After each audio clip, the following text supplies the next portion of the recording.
parte de la bancada de Mira. Muchas gracias, presidente, por el uso de la palabra. Yo quisiera iniciar las conclusiones de este debate con dos reflexiones que me parecen importantes, no solamente escuchando las intervenciones de los demás concejales, sino también de la administración distrital, y es que vamos avanzando en poner en la agenda pública todo lo que tiene que ver con la protección de nuestros niños, y eso es muy valioso para la ciudad. Aquí, durante este periodo constitucional, se han realizado por lo menos unos 10 debates relacionados con los niños, y yo creo que eso sin duda ha ayudado a poner este tema en el debate público, especialmente porque aún preocupa que la seguridad y la integridad de los niños no sea prioridad entre la ciudadanía. Si uno se pone a revisar, por ejemplo, la encuesta de percepción ciudadana del Consejo Cómo Vamos, pues ahí no aparece de manera expresa que la preocupación de los ciudadanos sea la protección de los niños. Y en muchos discursos y en muchas intervenciones, no solamente aquí en el Consejo de la Ciudad, sino en otros espacios de representación política democrática, pues se hablan de la solución a problemas estructurales que vive la sociedad.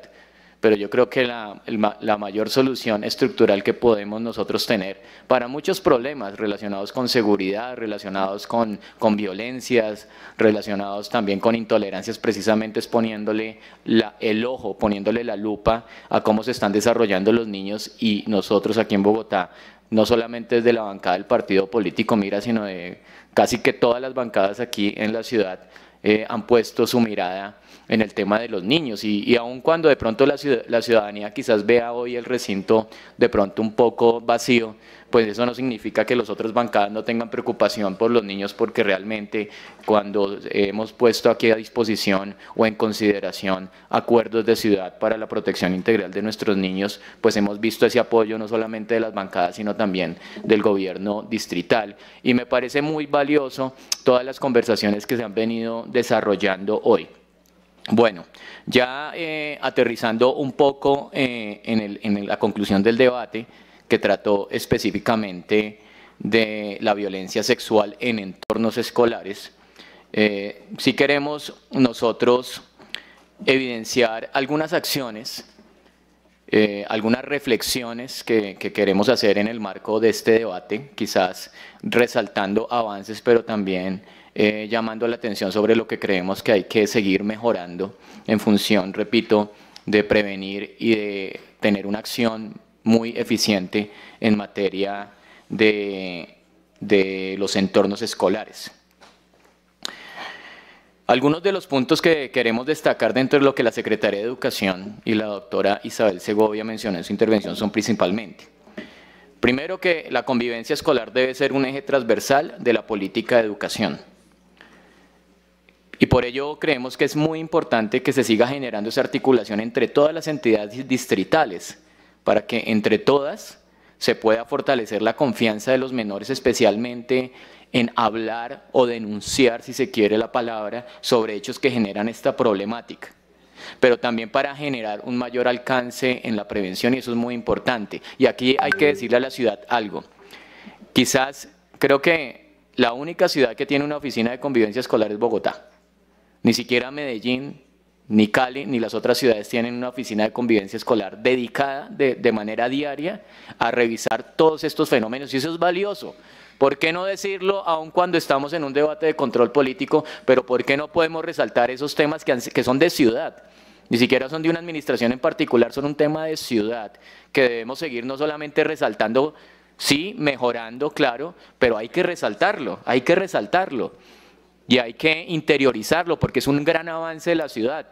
Casi que el 20% de la población de la ciudad son menores, muchos de ellos, la mayoría escolarizados, y esto realmente sí que va a impactar en materia de mejorar la calidad, no solamente de la educación, sino de la convivencia en los entornos escolares.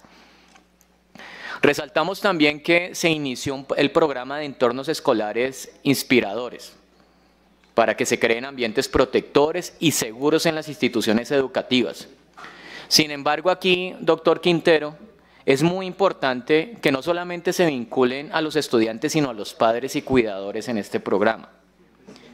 Y que dentro del programa de fortalecimiento familiar Se indicaba la meta de generar contenidos digitales dirigidos a familias, dentro de las cuales sería importante fortalecer el cuidado de los menores de edad en la red, algo que ahora conversábamos y en la intervención con el secretario de Seguridad, ya que, digamos, hay una preocupante migración de acoso físico al acoso en la red, y eso nos toca, digamos, ponerle el ojo, ponerle la lupa, porque pues, nos imprime nuevos retos a la ciudad. Destacamos que en este tema, desde los entornos educativos, también es necesario que ataquemos este problema no solamente de las instalaciones físicas alrededor, sino que la protección se extienda incluso cuando los niños están haciendo sus tareas en las casas. Queremos también hablar un poco en las conclusiones del debate sobre la violencia sexual en la red. ¿Y por qué lo mencionamos? Porque según cifras de la Procuraduría General de la Nación, durante una visita realizada a 300 instituciones educativas a nivel nacional durante el año 2024, se revisaron rutas de atención frente a la violencia sexual, y en estas se reportaron más de 1.500 casos de acoso escolar y bullying, 610 casos de violencia sexual y casi 400 situaciones de ciberacoso. Según la UNICEF, la ONU señala que el ciberacoso puede llegar a cualquier persona en cualquier lugar y a cualquier hora, lo cual puede dejar a la víctima en un estado de ansiedad constante. De acuerdo a un documento de la UNICEF, las víctimas de acoso son más propensas a abandonar sus estudios, consumir alcohol y sustancias psicoactivas. Concejal Barrios no está acá. Entonces, por eso es que nosotros, cuando hablamos de la prevención del ciberacoso, estamos hablando no solamente de la problemática en particular, sino de prevenir temas relacionados con consumo de alcohol y sustancias psicoactivas. Que también creo, señor secretario de Integración, doctor Roberto Angulo, que muchas de las causas de la habitabilidad de calle tienen que ver con el inicio de consumos problemáticos al interior de las casas. Es decir, la gente empieza a consumir drogas y alcohol estando en sus casas, se vuelven problemáticos y lo que hacen las familias es expulsarlos. Entonces, hoy día que seguramente aquí los concejales me dan la razón de que muchas de las problemáticas que se presentan en los barrios y que actualmente está afectando la seguridad es precisamente el tema de habitabilidad de calle. Esa es la percepción de la gente. Entonces, aquí por eso nosotros tenemos que prestarle atención. Por eso decía al inicio de mi intervención que muchos de los problemas de Bogotá estructurales, la solución estructural es mirar a la niñez.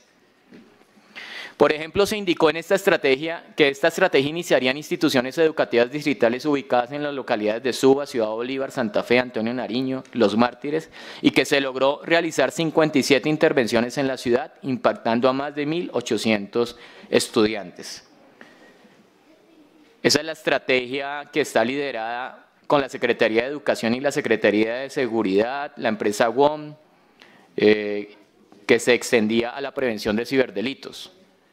Entonces acá pues dejamos estas preguntas: ¿cuáles han sido los resultados de esta estrategia? ¿Cuáles son las demás localidades en las cuales se llevó esta estrategia o se llevará este año 2025? Resaltamos la necesidad de generar este tipo de estrategias en las diferentes instituciones educativas.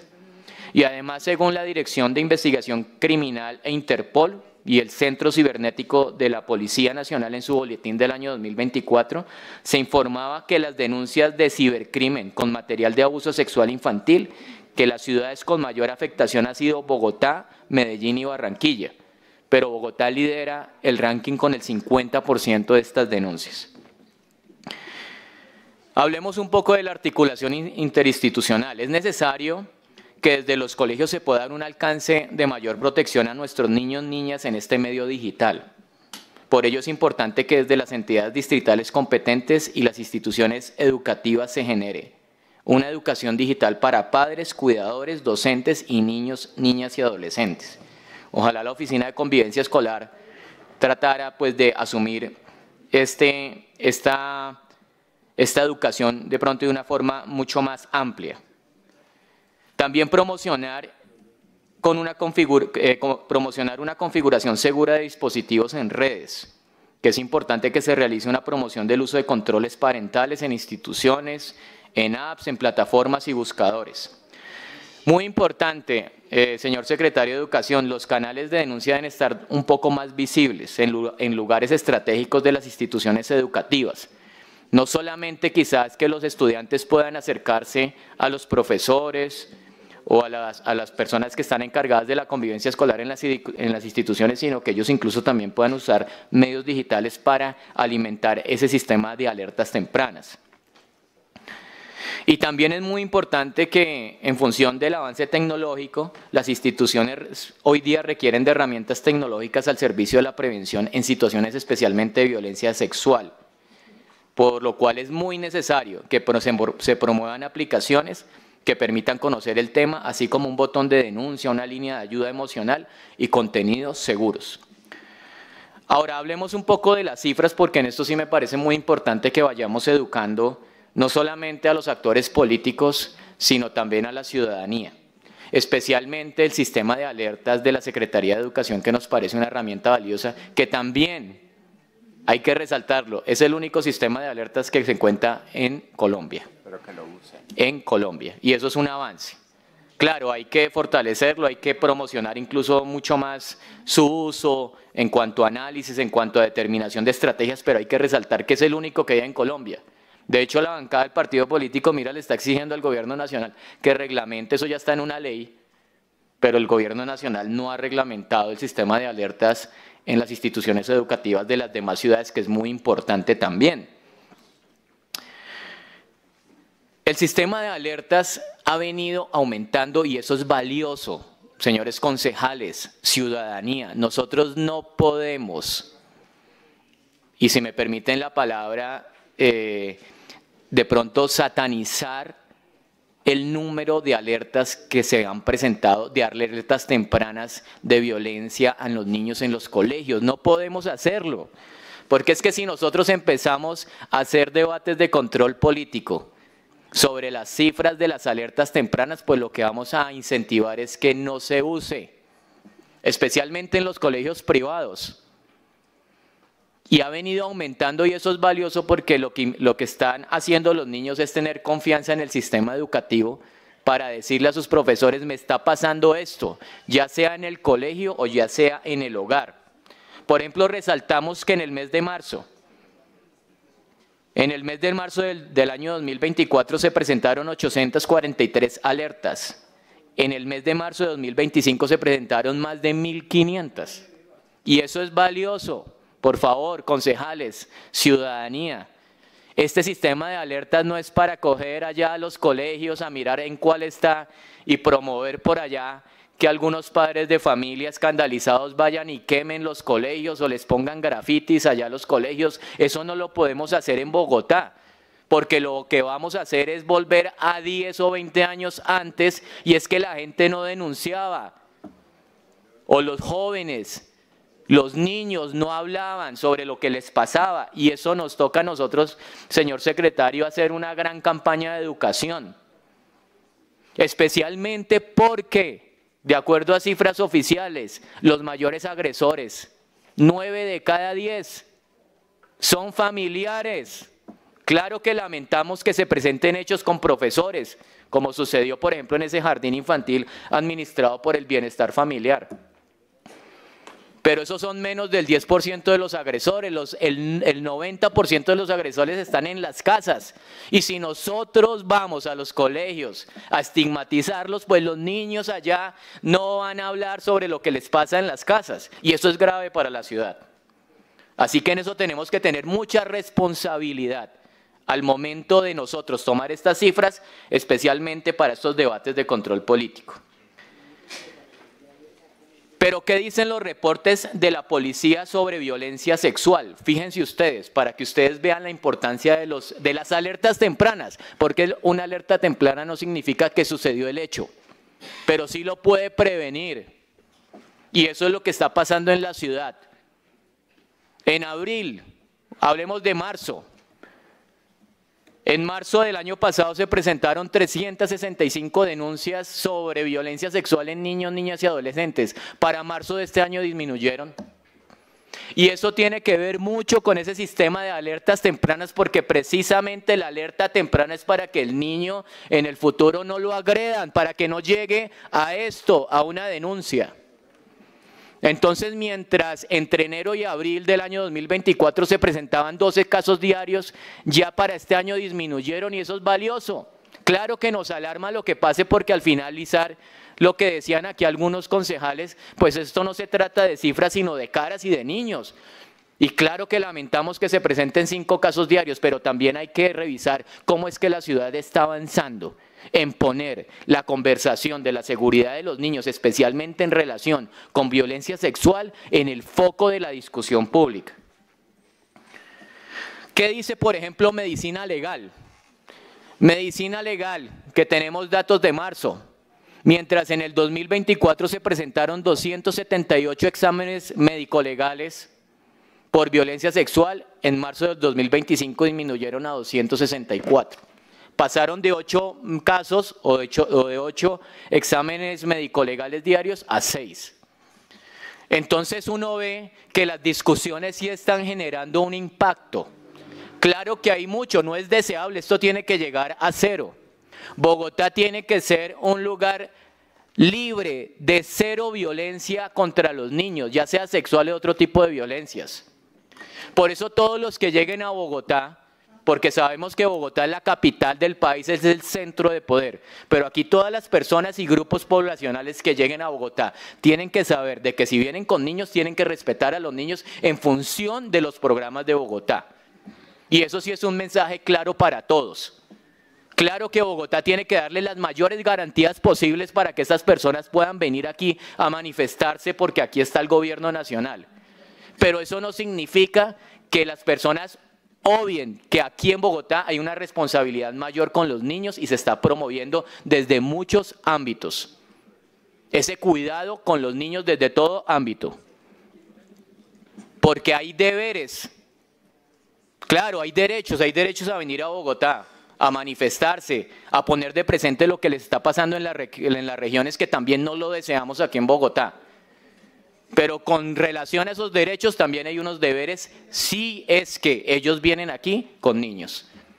Y acá se le pide a la administración distrital que siga protegiendo a esos niños y también dando garantías. Pero acá sí tienen que saber que aquí en Bogotá somos rigurosos en la protección a los niños. Ahora, queremos presentar esas dos miradas. El reporte de la Secretaría de Educación es muy valioso porque si bien es cierto se ha enfocado en situaciones que acontecen en el entorno escolar, fíjense que los reportes de las alertas tempranas, el 72% de los casos están en el entorno escolar, pero ya han venido subiendo en el entorno familiar. Mientras que en los reportes de las otras entidades, por ejemplo, la Policía Nacional, Medicina Legal, pues el reporte de la agresión es en un 90% en el entorno familiar, que es un poco lo que ahora les estaba comentando. Ahora es necesario poner sobre la mesa 3 reflexiones claves. Y que aquí, secretario, doctor Roberto, pues usted ha hecho un gran esfuerzo, esperamos que pronto tengamos como las noticias de ese sistema único de reporte que aprobamos en el plan de desarrollo. Entendemos que ustedes son los que las van a consolidar, pero es muy importante establecer ahora quiénes son los que le van a hacer seguimiento y evaluación a esas cifras que van a estar contenidas en ese sistema único de reporte. Y claro, pues los colegios deben ser entornos protectores, así que el camino no es atacarlos, sino fortalecerlos, y acá sí también es un llamado a la ciudadanía. Aquí, por ejemplo, señor presidente, en el reglamento de la corporación no existen sesiones reservadas, pero hay temas que sí ameritarían unas sesiones reservadas, para que no solamente la administración le pueda decir a los concejales como representantes de la ciudad lo que realmente está pasando, sino para que los concejales también podamos con mucha responsabilidad revisar qué vamos a hacer entre todos para poder atacar este tipo de problemas. Y claro, es un reto, porque es que es una realidad. Cuando pasan circunstancias en los colegios, pues desafortunadamente, con razón en algunos casos, pues los padres se indignan y lo que van a hacer allá de pronto es ir a destruir el colegio o quizás de pronto estigmatizar al colegio. Y pues uno se preocupa como padre. ¿Cómo así? Que hubo una violencia sexual en un colegio. No, yo ya saco a mi hijo de allá. Y yo creo que pues esos son temas que hay que manejarlos, digamos, con mucho cuidado. Valdría la pena que desde el Consejo miráramos si hay la posibilidad de pronto a futuro, si hay viabilidad constitucional y legal de, por ejemplo, establecer en el reglamento del Consejo unas sesiones reservadas para tocar estos temas que son tan delicados. Bueno, y finalmente, señor presidente, pues reiteramos un llamado pues, al reporte unificado. Un minuto para que termine, por favor. Gracias, presidente. A ver cómo va ese reporte unificado. Y también radicamos un proyecto de acuerdo por medio del cual se generan lineamientos para el uso de inteligencia artificial en la prevención de la explotación sexual y de abuso sexual de niños, niñas y adolescentes en el Distrito Capital. Así que con esto termino, señor presidente. Muchas gracias por el uso de la palabra y muchas gracias a todos por el interés sobre estos temas en particular. Perfecto. Ahora le damos la palabra a la concejala Rocío Duzán, que es de la bancada citante del Polo Democrático, y luego la concejala Don Catanazova. Gracias, presidente. Bueno, yo